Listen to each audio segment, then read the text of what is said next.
Okay. Morning, everyone, again. Um, so today we're going to talk about OpenRack-v3 high-power version and the whole ecosystem around it. So my name is Dmitriy Shapiro. I'm a mechanical engineer over at Meta, and I'm joined here over right by Banyard, the mechanical engineering manager at Rittal, and then Jingjing Sun, our power engineer over at Meta. Okay. So as most of you know, ORv3 was developed a while back, and it supports about 18 to 36 kilowatts of power through the bus bar, 18 kind of at a worst case load scenario, 36 at a best one. And as we all know, AI is driving power requirements like crazy. So internally at Meta, we decided to develop what we like to call HPR, high power rack. And we've been developing this along with a lot of our rack vendors, power vendors, cable partners, pretty much everyone who's involved in rack and power. So quick overview of comparisons between ORv3 and ORv3 HPR. In terms of the rack depth, we are going 6 inches deeper, and we'll talk later about how we did that. Bus bar capacity improved significantly from 18 kilowatts at a minimum to 92 kilowatts at a minimum. And we'll talk a bit later about the maximum of what we've been able to achieve with that. Power shelves, we moved from 3 kilowatt power shelves to 5.5 kilowatts. So for the PSU, and that gives us about 33 kilowatts for the total power shelf. Same thing for the BBU at a 90-second backup time. We have an improved grounding path to kind of alleviate some of the issues with fault currents when we hit these high currents that we get with higher power. And then we also have room for one more power shelf, so you can put 3 power shelves and 3 BBU shelves in a rack. For AC whips, we are transitioning from 20 amp to 30 amp for North America, and we'll talk a little bit more about that later.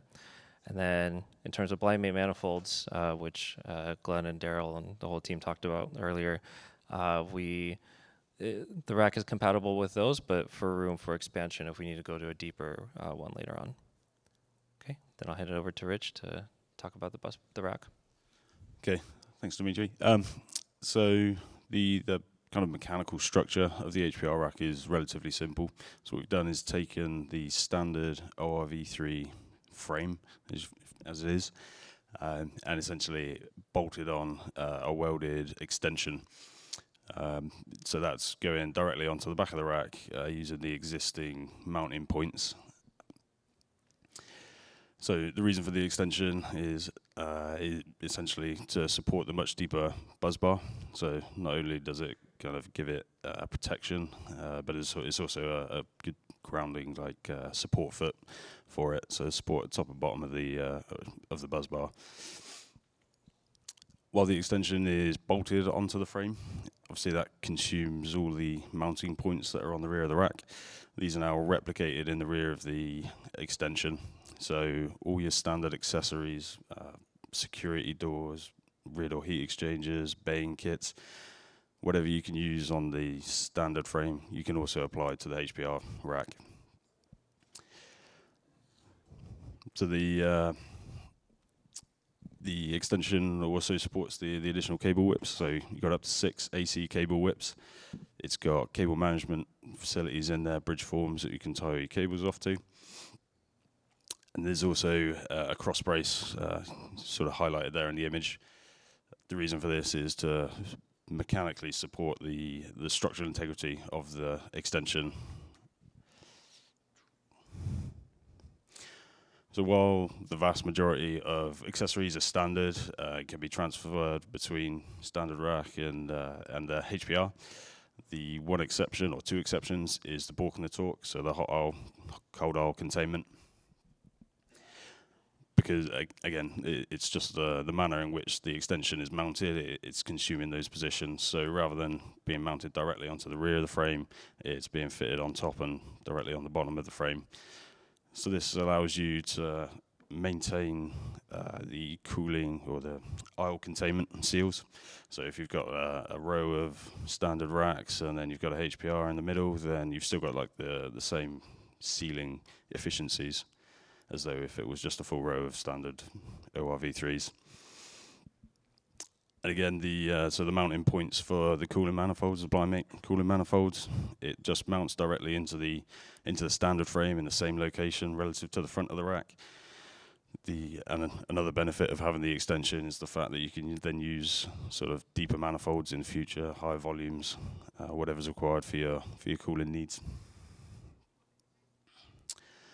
So one of the mechanical issues that we were faced with this, as I said, we're essentially adding an additional, I don't know, 100 plus kilos straight onto the back of a standard frame, which from a stability point of view is obviously not ideal. In order to get around this, we've added ballast masses, so highlighted in orange. In the images here, this is sort of looking bottom up from the frame. So on the underside of the base tray and biased towards the front, this is just to counteract the additional moment from the extension, from the rear extension, and allows us to pass all our 10-degree tilts. Again, it's kind of a similar scenario to the networking rack that we just described. The additional mass is just thrown it out of kilter. This brings it back and gets it through all the UL qualification. And again, with entry and exit angles on ramps, so the extension itself on the underside has got a draft, which maintains your 10-degree entry exits. So again, in terms of handling, it's more or less exactly the same as a standard rack. It goes through all these same obstacles. Pass back to you. Thank you, Rich. Okay, so we'll talk a little bit about the bus bar design. So when we first started looking at this, we were thinking, okay, we're going to much higher power levels. What can we expand? Of course, copper needs to, we need to add more copper, but where do we add it? So initially we were thinking, let's go wider.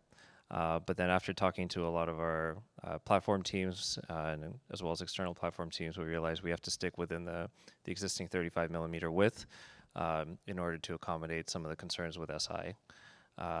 So we decided to go deeper, hence why we have this deeper extension frame as well. So we went 125 millimeters deeper for a total depth of about 190 millimeters.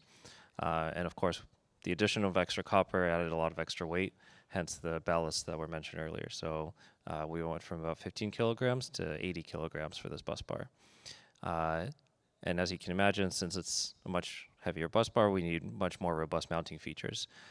So on traditional ORv3, on the bottom, we only have 2 screws that mount the whole bus bar. Now we have 8 screws, 2 in the front and then 6 in the rear that mount to the extension frame. And then at the top, there's also a bracket that kind of comes down from the extension frame, and then the bus bar mounts at 4 points in there. And then also this rack, or this bus bar has a new grounding scheme, which Jingjing will talk about later as well.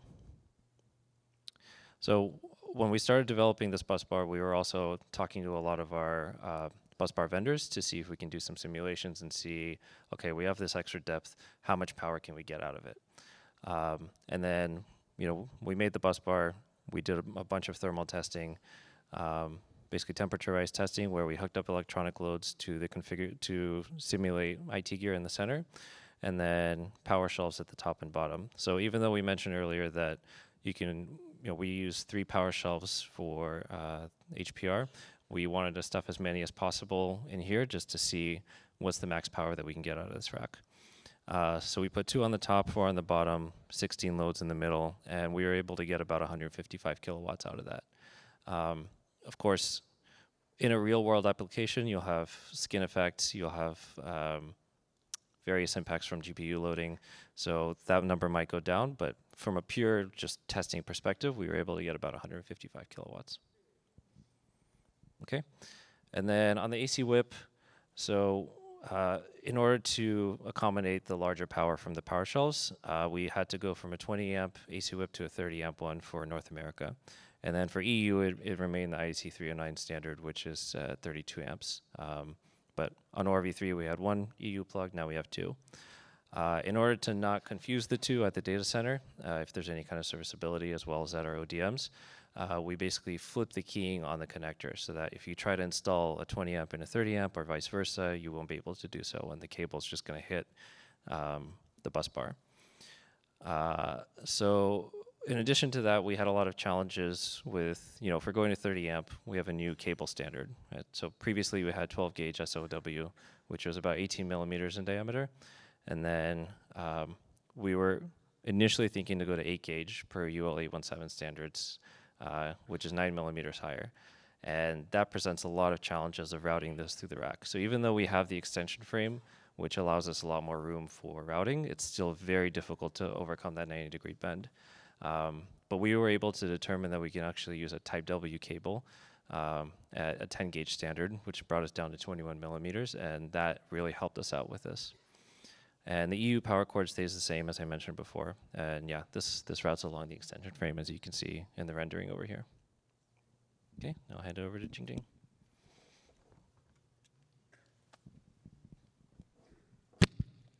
Hello, everyone. This is Jingjing from Meta Power team.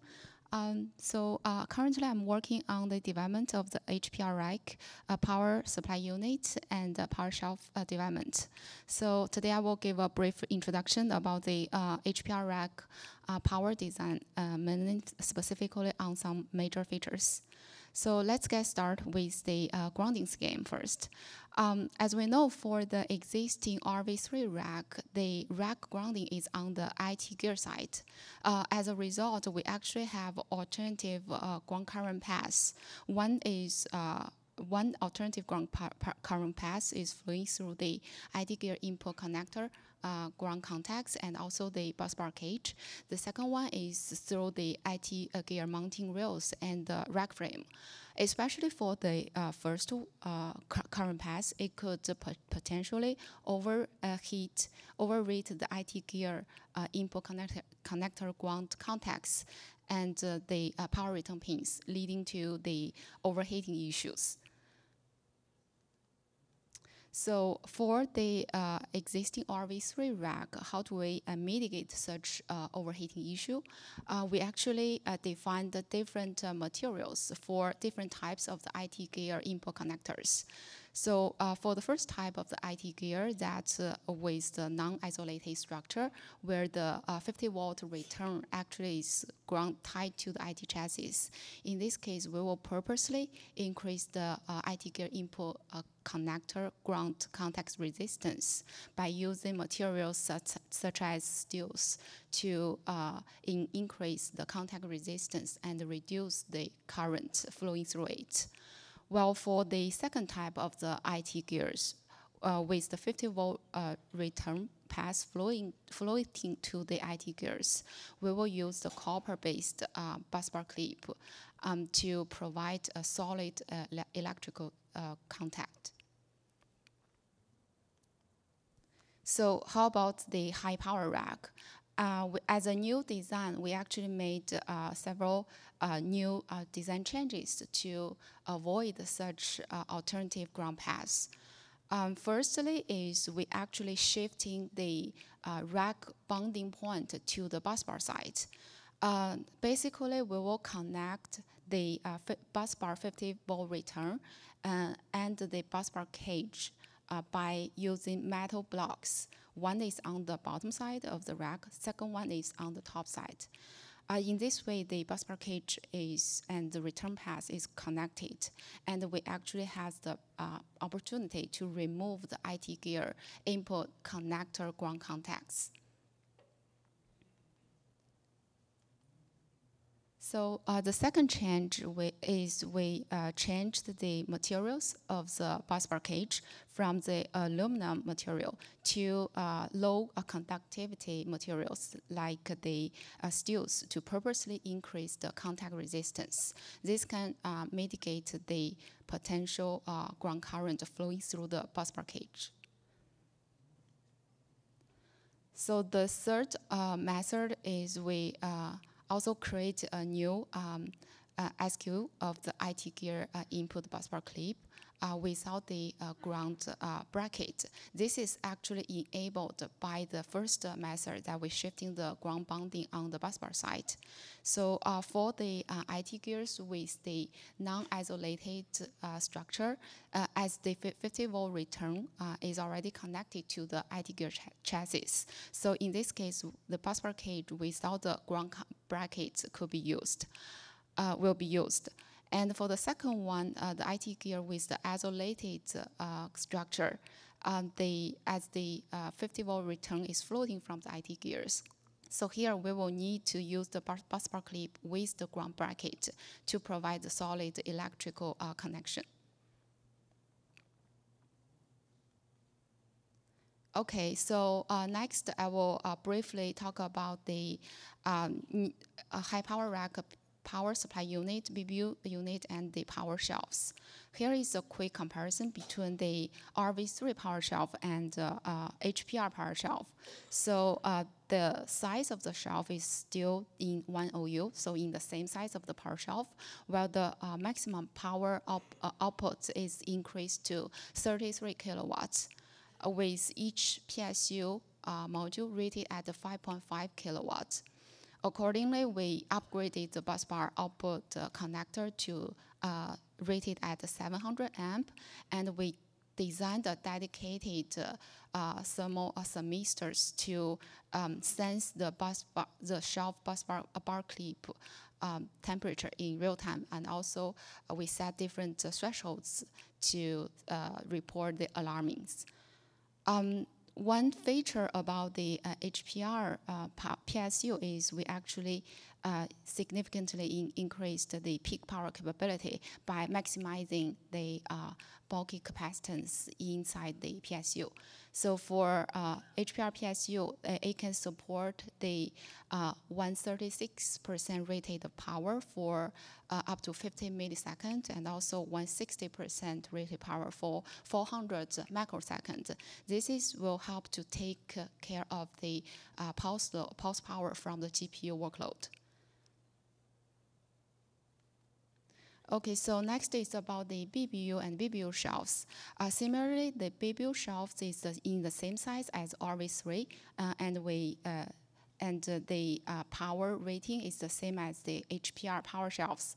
Maximum output 33 kilowatts, and also the peak power capability and the output connector is in the same range with the power shelf. For the backup time, the BBU could provide the full load backup for 90 seconds, and also 4 kilowatt for 4 minutes. So we actually have different design changes during the development from ORv3 to HPR. One of the major changes is the transition scheme between the PSU and the BBU. Here for HPR, we designed the dedicated AC loss cable connected between the power shelf and the BBU shelf. So for each PSU module, the PSU will have a dedicated pin out to generate the AC loss signal whenever there is AC loss detected. And the signal will be sent to the BBU through 2 RJ45 connectors, cables, to provide a simple and reliable connection. And whenever there is a BBU module detected, the AC loss signal is alerted from high to low, the whole BBU shelf will switch to backup mode and start to take care of the load synchronously.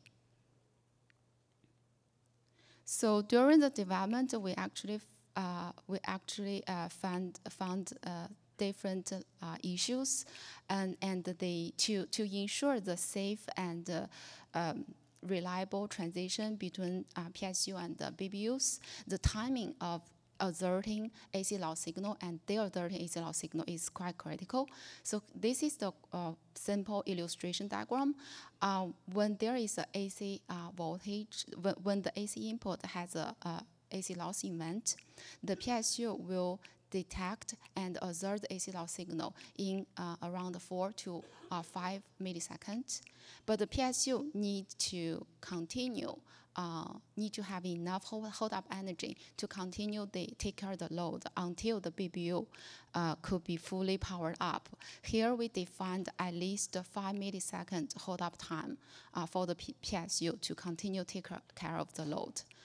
This is very critical, especially during the peak pulse load happens at the same time. Basically, this is the worst case to consider. And then the BBU, after BBU fully power up, the PSU will turn off. And then after, when the AC input source restores to the normal condition, the PSU need to be fully powered up first. Then after around at least 500 milliseconds, the PSU will de-assert the AC loss signal to make sure the busbar voltage is always kept at high and safely transferred from BBU to PSU. So lastly, is about the power monitoring module on the left side of the power shelf and the BBU shelves. So in ORv3, we actually, the PMI power module interface is purely passive. Well, to support the multiple shelf configurations in high power rack power system, we actually designed an active PMM unit, which it has active power and also the MCU inside. It could automatically allocate and share the unique Modbus or CAN bus addresses for the next power shelf or BBU shelves. And also the internal MCU will consolidate and record the critical parameters from the PSU and BBU modules and share the information to the rack TOR upon the request. Well, we can also do the firmware updates through the PMM to both PSU and BBU modules. So yeah, so I will stop here with the major features on the power design. Here I would like to show my acknowledgement to my colleague Davidson, who has driven this, leading this high power rack system power design, and also Yibin Tang for driving the development of the BBU and the BBU shelves. That's it. Thank you.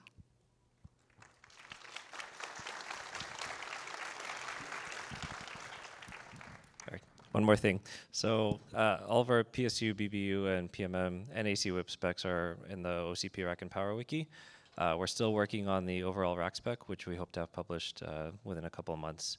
And also we have our rack and power call every second Wednesday at 9 a.m. So check the OCP rack and power wiki for those times. Once again, thank you.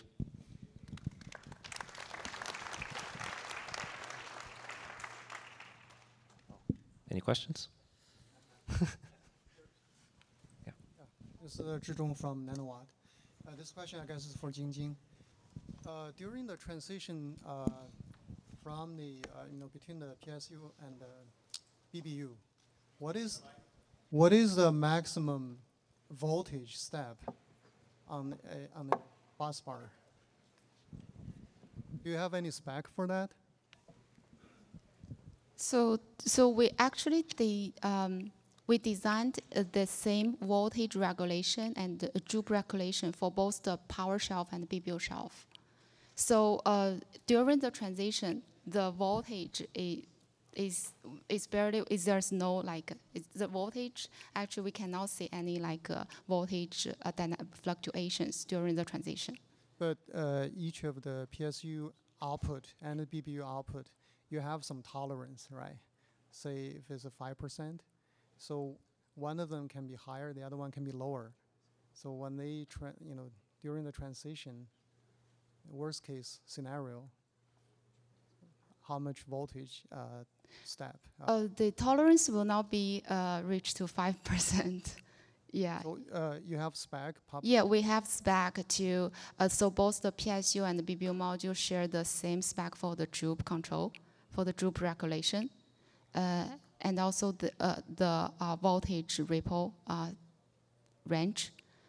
And also during the transition, actually there will be a short period. The PSU and the BBU will take the load together. Together, right? Yeah, yeah. So you don't expect any? No, no. Yeah, it's very smooth. Okay. All right, thank you. Thank you. I think another question. I know you mentioned you have increased the busbar capability mostly for DC, but do you consider inductance an impact? Because I think with such a high power, inductance will causing really high DIDT, right, through this one. I'm not sure you have any spec for the inductance for the busbar and any calibration for the busbar, especially to the payload input. For the bus bar, I think we did the simulation. So one of our college, the bus bar, I remember the total bus bar loop inductance is around 30 nanohenry. 30 nanohenry in the frequency of around the 120.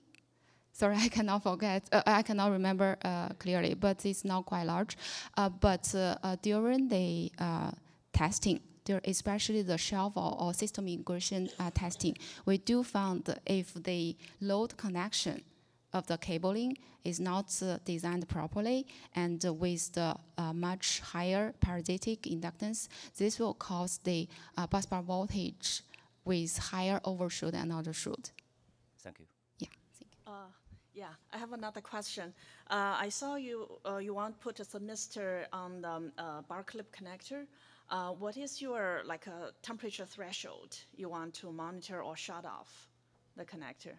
Yes, thank you for the question. So we actually define 3 different thresholds. One is for the, I think we defined it at 90 degrees C. So whenever the PSU detects the bar clip temperature up to this threshold, the PSU will adjust its fan speed control to try to cool down. And then if the bus bar temperature is continue increase up to I remember is 110 degrees C, then we will have a dedicated system alarming bit to set a system alarming. PSU will not shut down because if PSU shut down, this means the whole power shelf will likely to shut down. This is not desired in our data center. So in the second threshold, only the system alarming is reported, and we will have dedicated manual check on this scenario. While in the last threshold, we set it at 120 degrees C. Whenever it touches this threshold, it will be the PSU will shut down directly. Okay, thank you. And also, I think one of the page shows your target busbar temperature T rise is still only 30 degrees C. Is that still a hard request, or with the current keep increasing, maybe you want a conductor temperature T rise versus the the steel shell temperature has a different threshold?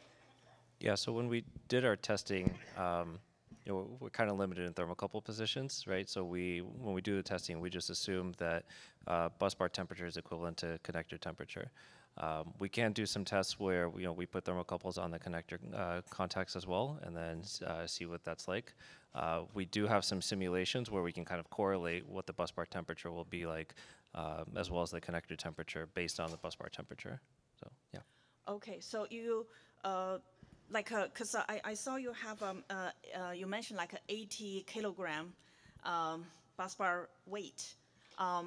So is that for what kind of a current? Because a 1900 versus a 3000, maybe you have different conductor thickness, so the weight will be definitely different. So your 80 kilogram is based on what kind of current or what kind of watts? So yeah, so it's the 155 kilowatts that we tested to.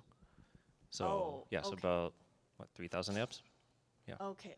Yeah. I work for Interplex. Actually, we do make the regular ORv3, or we start making the high power rack bus bars, and we do see more and more increased interest on the high power rack bus bar.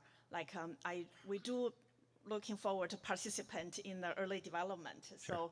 So maybe after this we can get some context so we can participate on the development. Sure. Yeah. Well, when we publish the spec, we'll have some details there around the bus bar design as well. Okay. Yeah. Great. Thank you. You have a question, Stephen? Okay. All right. Thank you all. Thank you.